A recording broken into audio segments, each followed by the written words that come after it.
Hello friends, எல்லாம் எப்படி இருக்கீங்க? இன்றைக்கி ஒரு சூப்பரான டேவை உங்கள் கூட ஸ்பெண்ட் பண்ண போகிறேன். இன்றைக்கி ஒரு பர்மா ஸ்பெஷல் அத்தோ என்னோடய ஸ்டைலில் ரொம்ப சிம்பிளாக செஞ்சு காட்ட போகிறேன். ஸோ மிஸ் பண்ணாமல் பாருங்கள். சரி வாங்க வீடியோக்குள்ளே போகலாம். ஆனால் அதுக்கு முன்னாடி ஒரு சின்ன விஷயம், என்னடா வீடியோ ஆங்கிள் சரியில்லைன்னு நினைக்காதீங்க. நம்ம கேமராமேன் இன்னைக்கு கொஞ்சம் சொதப்பிட்டார். சரி ரீடேக் எடுக்கலான்னு பார்த்தா அதுக்குள்ளே பாதி அத்தோ அவரே தின்னு முடிச்சிட்டாரு. அதனால் வேறு வழி இல்லாமல் இதையே கொஞ்சம் எடிட் பண்ணி மேனேஜ் பண்ணி உங்ககிட்ட கொண்டு வந்திருக்கேன். அட்ஜஸ்ட் பண்ணிக்கோங்க மக்களே. என்ன ஏதோ அத்தோ செய்கிறேன்னு சொல்லி எண்ணெய் சட்டியில் போட்டுட்ருக்காளேன்னு பார்க்குறீங்களா? ஒன்றும் இல்லைங்க, வெங்காயமும் ஆனியனும் எண்ணெயில் போட்டு ஃப்ரை பண்ணி எடுத்தோம். அந்த எண்ணெய் தான் வந்து இதுக்கு கொஞ்சம் ஃப்ளேவர் என்ஹான்ஸ் பண்ணி கொடுக்குறதே. ஸோ அப்படியே அந்த எண்ணெயில் வந்து நம்ம வந்து ப்ரிப்பரேஷன் ஸ்டார்ட் பண்ணிட்டோம். சரி வாங்க நம்ம அத்தோ செய்ய ஸ்டார்ட் பண்ணலாம். இதை வந்து தஞ்சாவூர் சைடில் வந்துட்டு பர்மா கவுசா அப்படின்னு சொல்லுவாங்க. இப்போ வந்து நம்ம நூடுல்ஸை நல்லா வேக வச்சு எடுத்துக்கிட்டோம். அதில் வந்து லைட்டாக ஃபுட் கலர் ஆட் பண்ணி வேக வச்சோம். அதனால் கொஞ்சம் கலர்ஃபுல்லாகவும் இருக்கும். அதோடு ஒரு ஸ்பூன் ஆயில் விட்டு வேக வச்சா ஒன்றோடு ஒன்று ஒட்டாமல் உதிரியாக நமக்கு கிடைக்கும். அதுக்கப்புறம் வெங்காயத்தை நல்லா எண்ணெயில் கோல்டன் கலர் வர அளவுக்கு பொரித்து எடுத்துக்கிட்டோம். அப்புறம் பூண்டு வந்து அதே மாதிரி எண்ணெயில் நல்லா பொரித்து கோல்டன் கலர் அளவுக்கு நல்லா பொருவ விட்டு எடுத்துக்கிட்டோம். இதெல்லாம் தான் இந்த டிஷ்ஷுக்கு வந்து நமக்கு வந்து ஃப்ளேவரே வந்து கொடுக்க போகுது. ஸோ அதுக்கப்புறம் பொட்டுக்கடலை மாவை வந்து நல்லா பொடி பண்ணி எடுத்து 2 இல்லை 3 ஸ்பூன் எடுத்துக்கலாம். ஃப்ளேவருக்கு ஏற்ற மாதிரி, உங்களுக்கு டேஸ்ட்டுக்கு ஏற்ற மாதிரி நீங்கள் எவ்வளோ வேணுமோ ஆட் பண்ணிக்கலாம். நீங்கள் கிளறிட்டு சாப்பிட்டுட்டு டேஸ்ட் பார்த்துட்டு கூட உங்களுக்கு வேணும்னா இன்னும் கொஞ்சம் நீங்கள் வந்து பொட்டுக்கடலை மாவு வந்து ஆட் பண்ணிக்கலாம். அதுக்கப்புறம் நம்ம வறுத்து இடித்த மிளகா, அதாவது சில்லி ஃப்ளேக்ஸ்ன்னு சொல்லுவோம்ல, அதுதான். இது வந்து நம்ம காரத்துக்கு ஏற்ற மாதிரி 1 ஸ்பூன் இல்லை 2 ஸ்பூன் வந்து போட்டுக்கலாம். இதுதான் வந்து இந்த மொத்த அத்தோக்குமே வந்து காரத்துக்கு இந்த சில்லி ஃப்ளேக்ஸ் தான். ஸோ அதனால் நமக்கு எவ்வளோ காரம் வேணுமோ அதுக்கேற்ற மாதிரி 1 ஸ்பூன் 2 ஸ்பூன் இல்லை 3 ஸ்பூன் உங்களுக்கு எவ்வளோ காரம் வேணுமோ அதுக்கேற்ற மாதிரி ஆட் பண்ணிக்கலாம்.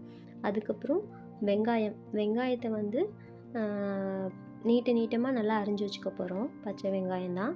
அது வந்து நீட்டமாக நல்லா அரிஞ்சு இந்த மாதிரி உதிரியாக 1-2மா நம்ம வந்து போட்டுக்க போகிறோம். இப்போ இது கூட கொத்தமல்லியை நல்லா பொடியாக நறுக்கி வச்சுருக்கேன். ஸோ அதையுமே இது கூட சேர்த்துக்க போகிறோம். அதுக்கப்புறம் முட்டைக்கோஸும் நல்லா பொடியாக நறுக்கி வச்சுருக்கேன். இதுவுமே வந்து முட்டைக்கோஸுமே வந்து நம்ம அதிகமாகவே போட்டுக்கலாம். இதுக்கு அதிகமாக போடும்போது தான் நமக்கு வந்து டேஸ்ட்டே கொடுக்கும். ஸோ அதனால் முட்டைக்கோஸும் நம்ம வந்து கொஞ்சம் அதிகமாகவே இதில் சேர்த்துக்க போகிறோம். இது கூட புளி தண்ணி, இது எதுக்குன்னா இதில் வந்து இந்த அத்தோவில் வந்து புளிப்பு டேஸ்ட்டு மெயின். ஸோ வந்து புளி தண்ணி கொஞ்சம் சேர்த்துக்க போகிறோம். இந்த அத்தோட ஃப்ளேவரே என்னென்னா புளிப்பு காரம் அப்படின்னு எல்லா வெஜிடபிளோட டேஸ்ட் எல்லாம் சேர்ந்து மிக்ஸாக இருக்கிறது தான் இதோட ஃப்ளேவரே டேஸ்ட்டே. ஸோ அதனால் நம்ம புளி தண்ணி நமக்கு சேர்த்துக்க போகிறோம். நமக்கு எவ்வளோ புளிப்பு டேஸ்ட்டு வேணுமோ அதுக்கேற்ற மாதிரி நம்ம வந்து புளி தண்ணியை இதில் சேர்த்துக்க போகிறோம். அதுக்கப்புறம் நம்ம இதில் உப்பு தண்ணி சேர்க்க போகிறோம். இது எதுக்குன்னா நம்ம நூடுல்ஸில் உப்பு டேஸ்ட் இருக்கும், பட் வெஜிடபிள்ஸில் இந்த மசாலாலாம் எல்லாத்துலேயும் உப்பு டேஸ்ட் இருக்கணும் அப்படிங்கிறதுக்காக நம்ம வந்து உப்பு தண்ணியாக நம்ம சேர்க்க போகிறோம். உப்பு தூளாக போட்டால் தனித்தனியாக நம்ம இதில் தெரியும், மிக்ஸ் ஆகாது ஒன்றா. அதனால் நம்ம வந்து தண்ணியில் வந்து கரைச்சிட்டு அதுக்கப்புறம் அதை அந்த தண்ணியை வந்து நமக்கு எவ்வளோ உப்பு வேணுமோ அதுக்கேற்ற மாதிரி அந்த உப்பு தண்ணியை நம்ம ஊற்றிக்க போகிறோம். அதுக்கப்புறம் இந்த லெமன் எதுக்குன்னா இன்னும் கொஞ்சம் புளிப்பு டேஸ்ட்டை எடுத்து கொடுக்கறதுக்காக. ஆல்ரெடி நம்ம புளித்தண்ணி ஊற்றிருக்கோம், இருந்தாலும் இன்னும் கொஞ்சம் டேஸ்ட்டு வந்து நம்ம எடுத்து கொடுக்கணும் அப்படிங்கிறதுக்காக இந்த லெமன் கொஞ்சம் ஒரு 3 ட்ராப் 4 ட்ராப் அளவுக்கு சேர்த்துக்க போகிறோம். அதிகமாக சேர்த்துக்கலாம். ஏன்னா உங்களுக்கு புளிப்பு டேஸ்ட்டு வேணும் அப்படின்னா உங்களுக்கு வேணுங்கிற அளவுக்கு லெமன் வந்து நீங்கள் சேர்த்துக்கோங்க. எல்லாம் சேர்த்துட்டு நம்ம வந்து கையால் வந்து பெசற போகிறோம். இதில் மெயின் வந்து என்னென்னா நம்ம ஸ்பூனால் கரண்டியால் வந்து கிளறலாம். ஆனால் வந்து அப்படி கிளறுனா வந்து எல்லாமே வந்து ஒன்றோட ஒன்று ஒட்டாது. ஸோ நமக்கு வந்து அந்தளவுக்கு அதில் வந்து டேஸ்ட்டு கிடைக்காது. ஸோ நம்ம வந்து கையால் எந்த அளவுக்கு நம்ம பிசைஞ்சு கொடுக்குறோமோ அப்போ தான் வந்து இதில் வந்து நமக்கு வந்து இந்த ஃப்ளேவரே கிடைக்கும். ஸோ அதனால் நல்லா கையால் வந்து நல்லா கிளறி விடணும். இது கூட வடை ஆட் பண்ணுவாங்க, அப்புறம் பேஜோன்னு ஒன்று ஆட் பண்ணுவாங்க. நம்ம அது ரெண்டும் நம்ம இன்றைக்கி போடலை. அதுக்கு பதிலாக முட்டை வந்து நம்ம சேர்த்துக்க போகிறோம். முட்டை அத்தோ தான் இன்றைக்கி நம்ம பண்ண போகிறோம். ஸோ அதனால் வேக வச்ச முட்டையை வந்து அதையும் வந்து இதில் வந்து உடச்சி விட்டு கிளறிக்க போகிறோம். முட்டை பிடிக்காதவங்க நீங்கள் வேணால் வடை வந்து சேர்த்துக்கலாம். மசாலா வடை இருக்குல்ல, அதுதான். அந்த வடையை கூட நம்ம உடச்சி விட்டு சேர்த்து இதில் கிளறி அப்படி கூட சாப்பிட்லாம். அப்படி பேஜோன்னு ஒன்று சொல்லுவாங்க, அது கூட முறுக்கு தட்டை, அதுதான்.